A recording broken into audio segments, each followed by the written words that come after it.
के हम यज्ञ से आरंभ करते हैं तो महाशय जयचंद आर्य जी जो बहुत ही समाज सेवी आर्य समाज के लिए समर्पित है, लंबी चौड़ी चर्चा न करते हुए बस थोड़ी सी बात आपके बीच में रखनी है।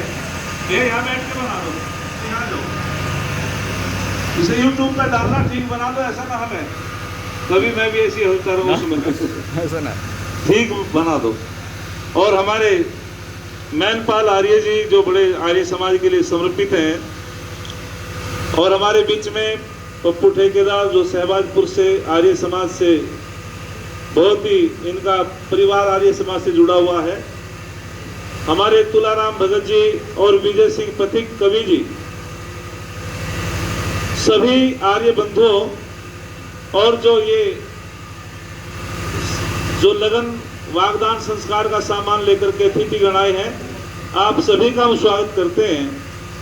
और हमारा भाई अनुज आर्य जी जो बड़ा संस्कारी बालक है, थोड़ी सी बात आपके बीच में रखनी है। ये हमारा जीवन, ये मानव का जीवन 4 आश्रमों में बटा हुआ है, और प्रथम आश्रम जो होता है ब्रह्मचर्य आश्रम, उसमें विद्या को जोड़ा जाता है, ज्ञान का अर्जित किया जाता है। तो बहुत ही सुंदर श्लोक आता है, प्रथमे नार्जिता विद्या, द्वितीय नार्जितम धनम, तृतीय नार्जितम पुण्यम, चतुर्थे किम करिष्यति।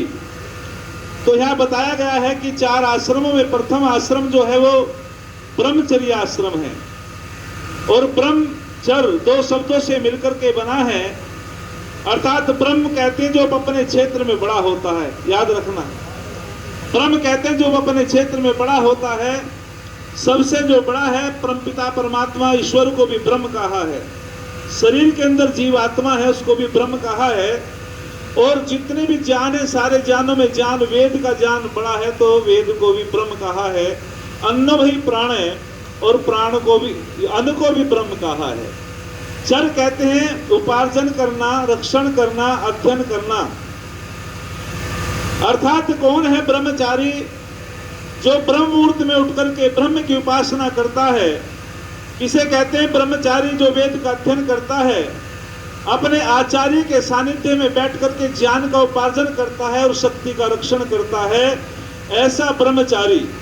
स्वामी दयानंद महाराज जी कहते हैं जो वेद का विद्वान होता है उसी को गृहस्थ आश्रम में प्रवेश करना चाहिए, और जो विद्या को अर्जित करता है, जो शक्ति वाला भी होता है, बुद्धि वाला भी होता है, बुद्धिमान होता है, शक्तिमान होता है, वो वास्तविक अपने गृहस्थ आश्रम को कुशलता से चलाता है।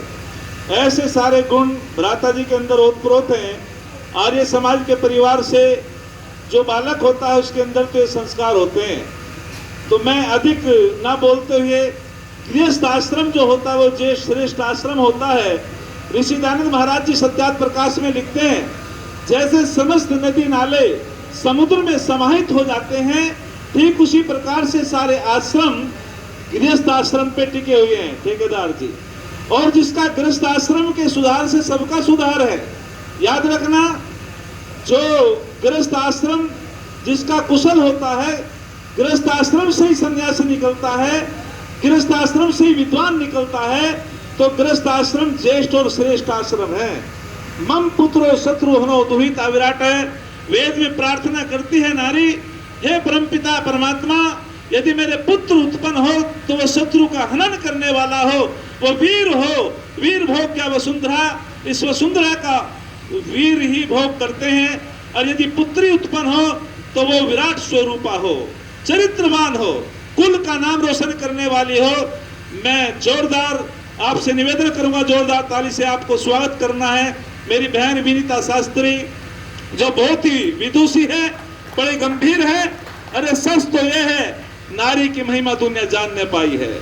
अरे सच तो यह है, नारी की महिमा दुनिया जानने पाई है। ये मंदिर में मीरा है, रण क्षेत्र में दुर्गाबाई है, विद्या के क्षेत्र में गार्गी देवी है, जिसकी कथा निराली है। इस नारी के कारण ही तो ये धरती गौरवशाली है, इस नारी के कारण ही तो ये धरती गौरवशाली है। तो कहा गया, मम पुत्रो शत्रुघ्नो दुहिता विराट है, अर्थात नारी प्रार्थना करती है, हे परमात्मा, यदि मेरे पुत्र पैदा हो तो वो वीर हो, शत्रु का हनन करने वाला हो, देशभक्त हो, ईश्वर भक्त हो, चरित्रवान हो, संस्कारवान हो, और यदि पुत्री पैदा हो तो वो विराट स्वरूपा हो, उसका जो है एक अच्छा चरित्र हो, जो कुल को रोशन करने वाली हो, तो ऐसी प्रार्थना वेद में कही गई है। तो अधिक न बोलते हुए मैं तो इतना ही कहना चाहता हूं, यदि किसी बालक को हम पुरस्कार नहीं देते, कुछ समय के लिए रोता है, यदि संस्कार नहीं देते तो पूरे जीवन रोता है। तो विवाह संस्कार भी विद्वानों के माध्यम से होना चाहिए। और विवाह संस्कार का अर्थ होता है वी माने विशेष, वह माने वहन करना, अपनी जिम्मेदारियों को वहन करना, अपने कर्तव्यों का पालन करना विवाह संस्कार कहलाता है। विवाह संस्कार मनोरंजन का साधन नहीं है। विवाह संस्कार में प्रार्थना करते हैं वो वर कन्या कि हे परमपिता परमात्मा, हम ऐसी आदर्शवादी संतान इस राष्ट्र को देंगे जो राष्ट्र का नाम रोशन करे। जैसे कौशल्य ने प्रार्थना की थी कि यदि मेरे पुत्र पैदा हो तो वह आदर्शवादी हो, उसने तप किया था। और तप करने से जिसके जीवन में तप होता है, निश्चित रूपेण वो आगे बढ़ता है, और जिसके जीवन में संताप होता है वो पीछे हट जाता है, उसका पतन होता है। कुलम वृत्तेन रक्षते, कुल की रक्षा चरित्र से होती है। तो हमको चरित्रवान होना चाहिए।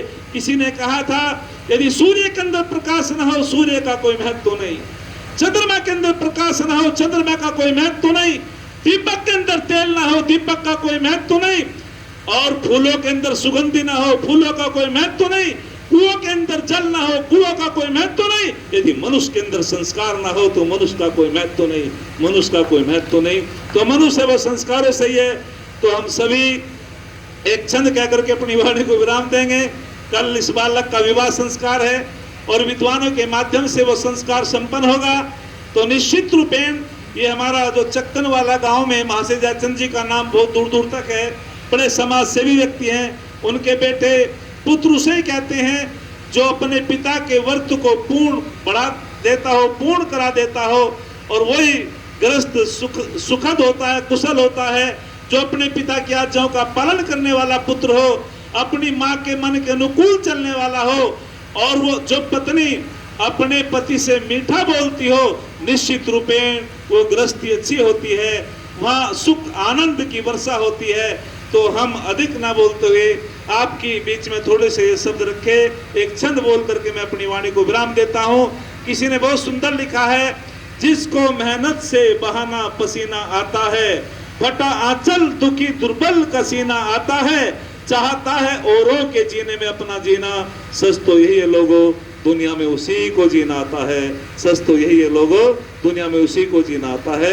मैं अपनी वाणी को विराम देता हूं और बहन जी से निवेदन करता हूं वो सबका आभार व्यक्त करेंगी अतिथियों का, और इस कार्यक्रम का समापन करेंगी शांति पाठ के माध्यम से बहन विनीता शास्त्री जी।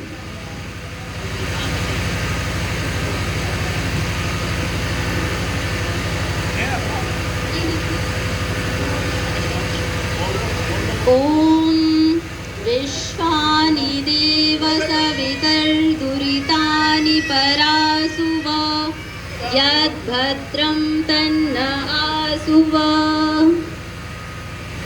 ओम आज के इस यज्ञ के कार्यक्रम में उपस्थित सभी महानुभावों का हम पुनः नमस्कार करते हैं, सादर अभिवादन करते हैं। जो भी वधू पक्ष से अतिथि उपस्थित हुए हैं उन सबको हमारा सादर नमस्ते। और आज के इस यज्ञ को इतना भव्य बनाने के लिए पूज्य भाई श्री कंवरपाल शास्त्री जी और भाई मैनपाल शास्त्री जी का बहुत बहुत आभार। शांति पाठ करते विलंब हो चुका है, वैसे भी शांति पाठ।